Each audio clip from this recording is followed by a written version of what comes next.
Bonjour à tous, alors on se retrouve pour cette deuxième vidéo sur mes lectures de juin 2011.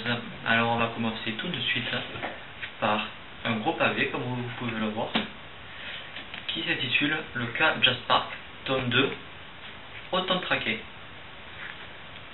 Alors ce deuxième tome est la suite directe du premier, donc je vous conseille vraiment de lire le premier car il est vraiment super. Je l'avais lu aussi en début juillet et ça avait été presque un coup de cœur. Donc jetez-vous dessus, il est sorti en format poche il y a 1 ou 2 mois. Donc ça vaut le coup pour cet été. Alors dans ce deuxième tome, il y a plusieurs histoires en parallèle. Donc et chacun centré sur un côté important de notre monde. Donc pour Jack, ça sera le côté politique. Il va se retrouver président de l'association des fées. Sinead va se retrouver dans une nouvelle famille d'accueil. Il va tout faire pour aider Jack dans ce côté politique, car oui, ils ont une mission, c'est faire comprendre aux humains et à l'État bien entendu que les fées existent et qu'il y a une menace qui les concerne tous et qu'il faut s'unir pour pouvoir lutter contre cette menace qui vient du ciel. Alors, ça a l'air tout simple comme ça, mais il y a une multitude de choses, de détails qui rendent la lecture vraiment agréable. J'ai vraiment été surpris par certaines nouveautés, car oui, il y a beaucoup de nouveautés, de nouvelles choses surnaturelles. Enfin, c'est vraiment très complet comme livre. Et voilà, quand on le lit, à chaque fois on peut se demander, mais Victor Dixon a vraiment une imagination mais vraiment débordante. Et après, bien sûr, il y a Josh. Donc c'est vraiment un peu une caricature de certains adolescents. Et c'est mon personnage préféré. Il a ses problèmes, on arrive vraiment à les vivre. Donc c'est un jeune garçon de 16 ou 17 ans qui vit dans une famille très religieuse. Son père, c'est le plus célèbre prêtre d'Amérique.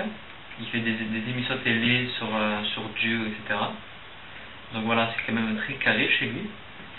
Et, on va dire malheureusement pour sa famille, Josh est homosexuel. Et bien sûr, il va être renié par sa famille. Et il a fait une tentative de suicide. Et ces personnes sont ses seuls amis. Et malheureusement, dans ce tome, il va se retrouver séparé. Et il va tout faire pour aider les seules personnes qui le comprennent.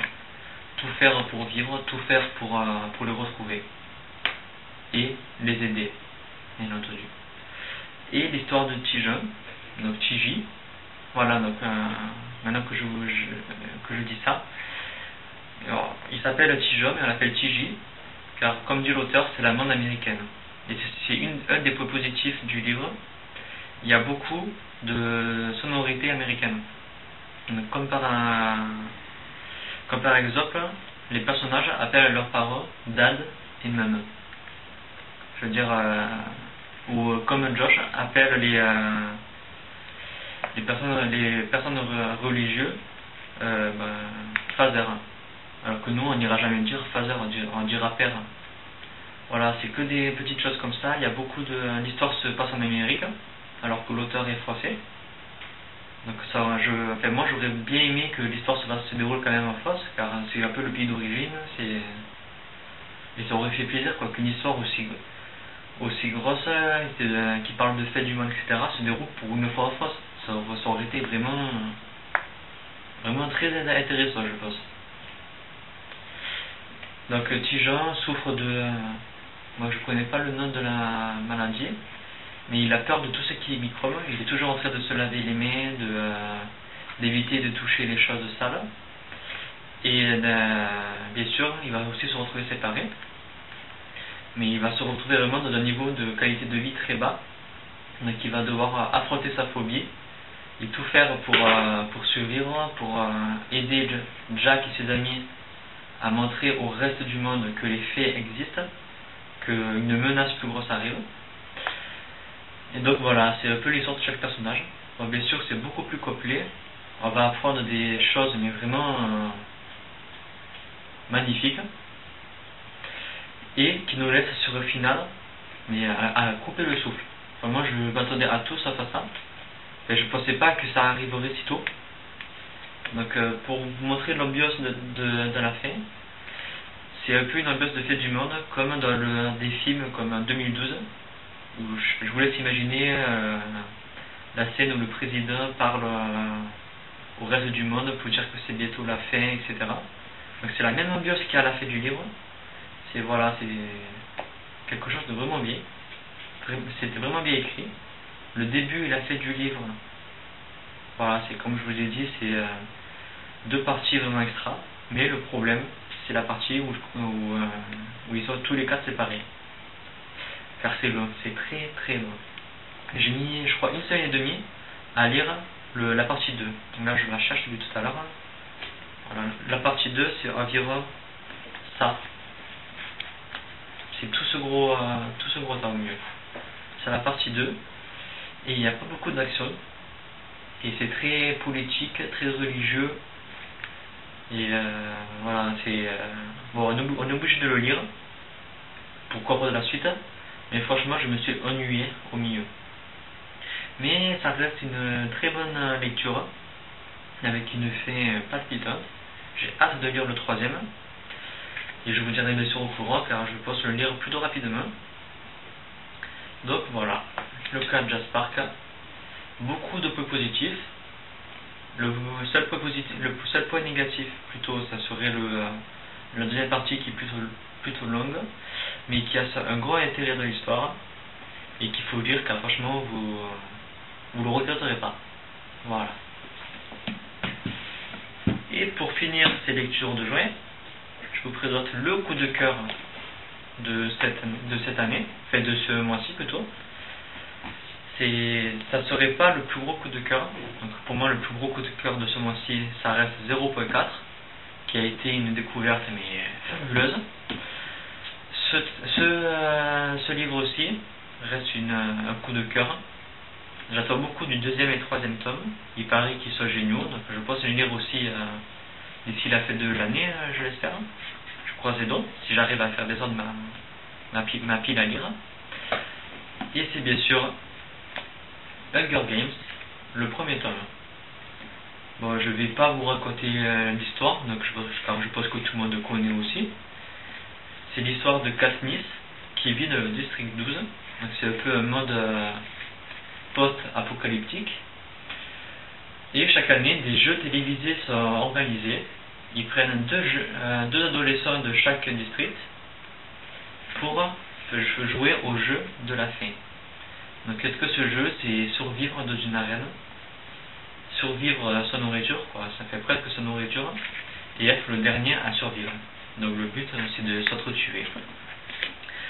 Alors ce livre a été un coup de cœur, comme je vous l'ai dit, car je m'attendais vraiment à une lecture passable, car j'avais lu beaucoup de bonnes critiques, mais je m'attendais vraiment pas à grand chose. J'avais peur que ce soit juste un effet de mode, comme Twilight, et en fait pas du tout.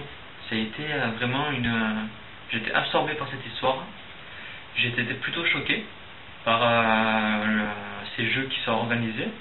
Je veux dire, il y a le top qui est lancé, et même pas deux pages après, il y a déjà 11 ou 12 morts. Donc je veux dire, c'est vraiment sanglant, il y a des scènes plutôt choquantes.